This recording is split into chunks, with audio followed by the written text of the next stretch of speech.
Hello, Lakers Nation. Welcome in. Trevor Lane here for LakersNation.com, your home for everything Lakers. Today, we're joined by Jeremiah Boswell of the Skill Factory. We're going to talk a little bit about Kai Sotto and other NBA prospects as they get ready for the NBA draft. Jeremiah, thank you so much for coming on here.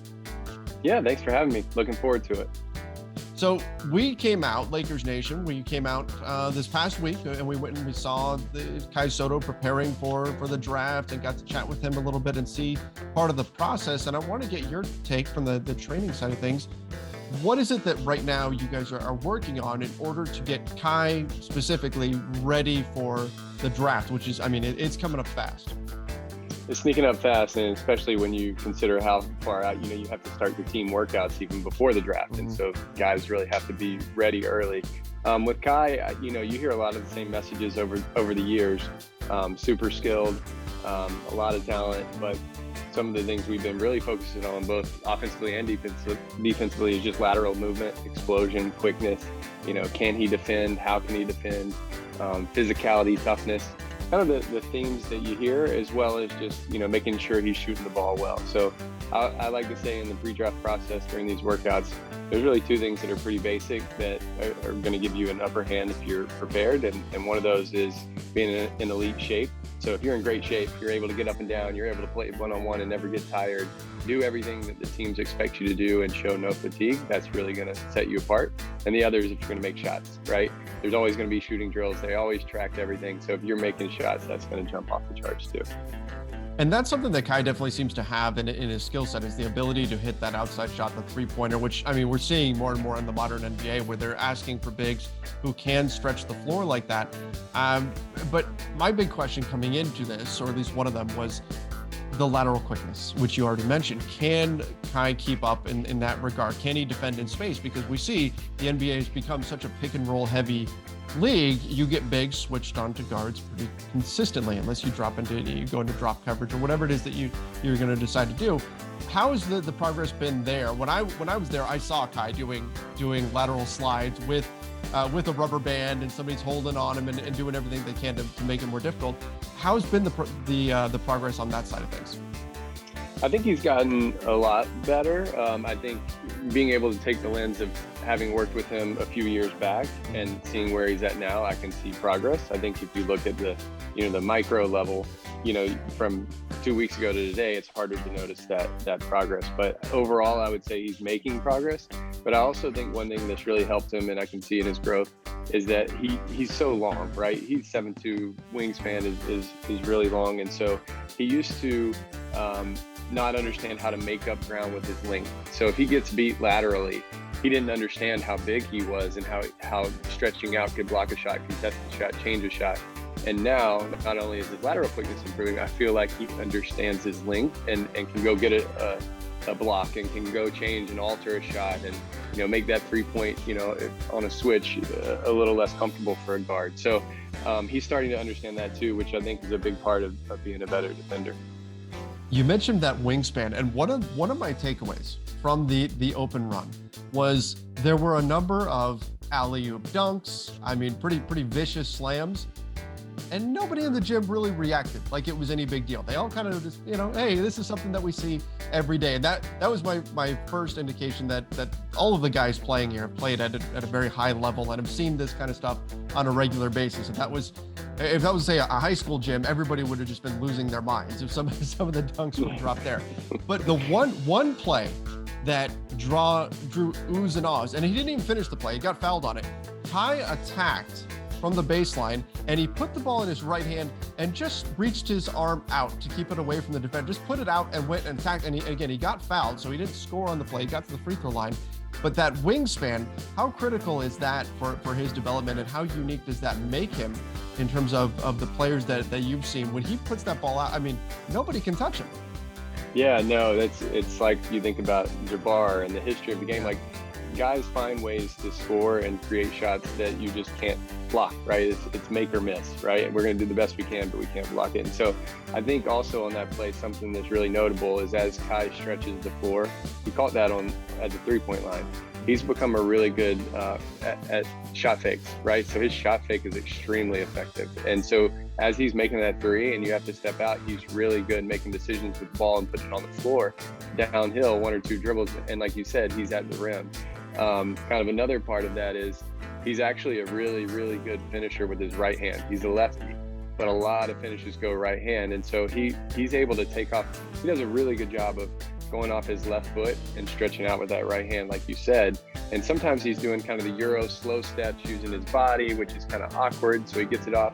But on that one, he just put it in, stretched it out, took off, right? So he has both options. And playing off that shot fake going downhill, I mean, it's really tough. Is he going to make it or miss it? We're doing what we can defensively.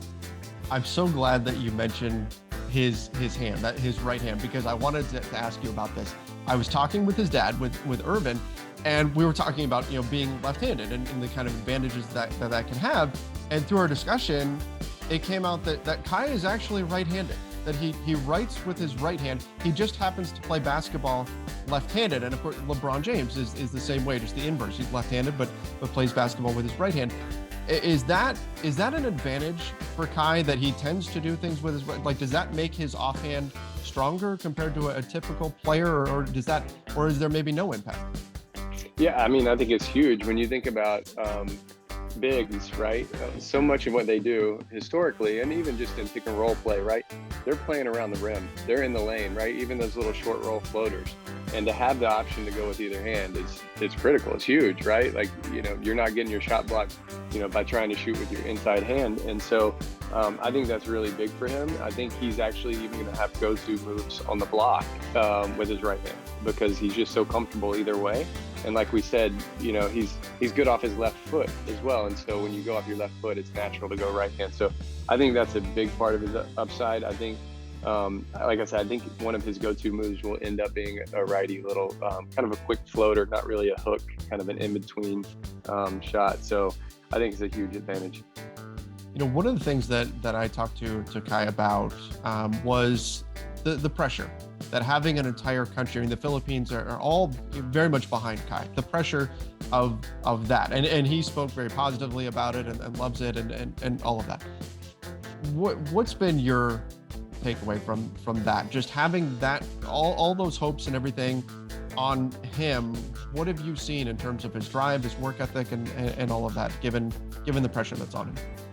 Yeah, you know, I think probably a few years ago, it sat heavy on him, and you could feel it, you could see it. Like, he came to the States, he was young, like it was just, you know, he felt it, I think. And I think now he's kind of, his mindset is like about developing and getting better, honestly. Like, I don't feel that same sense of pressure. Like, I think he knows as long as he does what he's supposed to do and continues to improve, he's going to get where he needs to be, you know. And I think he's kind of found a way to, you know, not listen to everything, to value, you know, what he's in, the moment he's in, and the people that he's around, and care about the family, and know that he's doing all that he can. And so I think that, you know, maybe a little here and there goes the pressure, but I don't think it gets to him like it did when he was younger. But certainly a lot of pressure. I mean, to be the first at anything is unique and special, and the Philippines loves basketball. So you know, there is pressure, but I think he's done a really good job of handling it. Now, one of the things that also struck me was Kai's schedule. It's pretty rigorous when you look at just the amount of physical activity in any given day in terms of his training sessions. Now, again, I only saw, we were with him for 2 days, so I got a 2-day snapshot of that. Are there ebbs and flows to that as you get closer and closer to his team workouts and things like that? How do you manage all of that? Yeah, it's an interesting process. It's a very delicate process. You obviously want people to go in fresh to team workouts and healthy to team workouts, both mentally and physically. So, you know, we have to balance it. The good thing for us is we do have some experience doing it. So we've, you know, been doing pre-draft for, you know, eight years or so, and have seen a lot of guys get drafted and have a lot of success. So this is like a window where guys understand the importance of the work, and they're willing to put it in. And as long as you're strategic and you have a plan, you have some periodization to it, they'll buy in and they'll put in that work because they know the importance. So we do have to be careful. We did have to hit the ground running hard. Obviously his time in the NBL was a little longer than, you know, a college kid who didn't make the tournament, right? So his jumped right in kind of heavy, and we tail back and, figure out when to push and pull a little bit. We do listen to the players, make sure we know where they're at mentally, where their bodies are at. So, but to your point, we have to go, we have to get them ready. And so that's what we're charged with. And we were going hard. So I think probably both of those days he had 3 days, right, between his on court and off court work. So yeah, we're pushing him. Yeah, I think he was like, lifting in the morning, and then he was doing skills training, and then a shoot around later. I mean, basically it was basketball, rest, more basketball all day, which was incredible, just the amount of work that he was putting in. You mentioned the NBL. And you've been working with Kai for a few years now. What did that mean for his development, playing there, playing in a professional league in Australia? Did you see a lot of growth during his time there? Yeah, I did. Honestly, I think he's become more of a pro. I think he got a real pro experience. And I think the other thing, that entails a lot, right? Like taking care of your body. He comes in as he foam rolling and stretching and just, kind of knowing what it takes to be a professional, and your body is your tool. I think he also had to grow up some, right? Like, both from a physical standpoint and just like playing time, right? Like, how do you deal with adversity? And you're not playing when you want to, or you feel like you're earning it in practice, but that guy's the guy that's getting paid all the money, so he needs to play. And so, just kind of understanding what those dynamics are was big. But I think really maybe one of the more important things for him was just the physicality of the NBL. That's a really physical, like, it's known to be a physical league, and that's always been something people have asked about Kai. Like, can he handle it? And so to go there and kind of step up to that challenge and to get better at it, and now he's coming back stronger and more physically prepared for the NBA. So I think that was a big part of it as well. So I think he definitely made some strides. Watching the guys, there was a point where the guys they were in the open run, and the guys kind of got called out. We're told, hey, you guys need to make sure that you're focusing on everything, that you're playing the right way. This isn't about jacking up shots and things of that nature. It felt like there was a general sense of, we need to all stay focused on getting better. That's the goal. That's why we're all out here. And what stood out to me was the players holding each other accountable in that effort. How do you foster that in your system?